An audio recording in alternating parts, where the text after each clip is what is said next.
Another bonus video that I'll add on this before releasing the other videos on this in a couple weeks.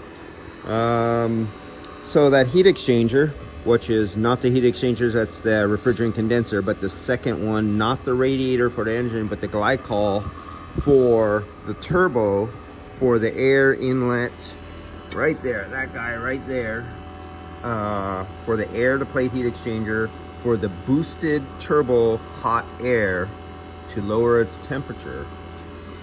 This guy right here, see that? That's for glycol. And that heat exchanger actually is bigger, thicker than the radiator. Radiator has a little bit more tallness, but this is double the thickness of that.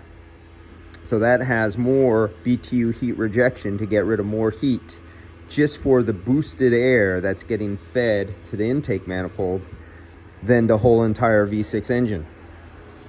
That's pretty incredible. And that's on this Jaguar E-Pack, I think it's called. But one more thing I also noted here is I noticed something about the air intake system. They're inking out every little penny when it comes to not adding extra parts, but trying to take advantage of design. And what I mean by that, if you look at this carefully, you see where the air intake is right here? And you see where they have it meant to seal right here, but you're going, well, that's funny. There's no air outlets anywhere around here. I don't see no vent. And when I come over here, I go, oh, there's gonna be a vent over here or a corral, you know, for air intake. But they didn't want to add extra friction, you know, by reducing the coefficient of drag and lowering the gas mileage, or putting a lookout here with a corral out here to do forced air induction through a corral. So what they did was they took advantage of using this insulated heat material here to insulate against the heat of the vehicle. And you could do one more thing to get rid of radiation.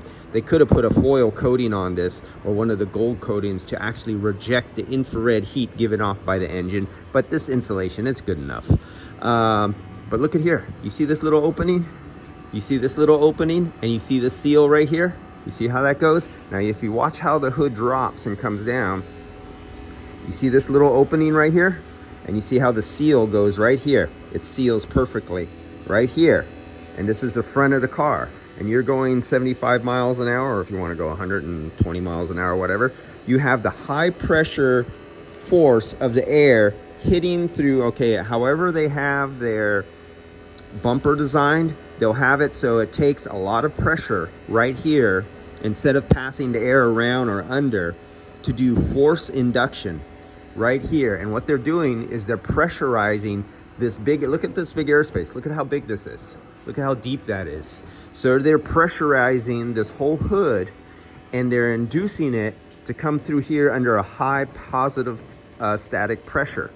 And you have the surface air that will help in, you know, cool the metal out here and not heat it because it's insulated here, and force the air under pressure into the induction system. The faster you go down the road, the higher the pressure of air being pushed into the system. Interesting. That's like using every last penny and square inch of the vehicle.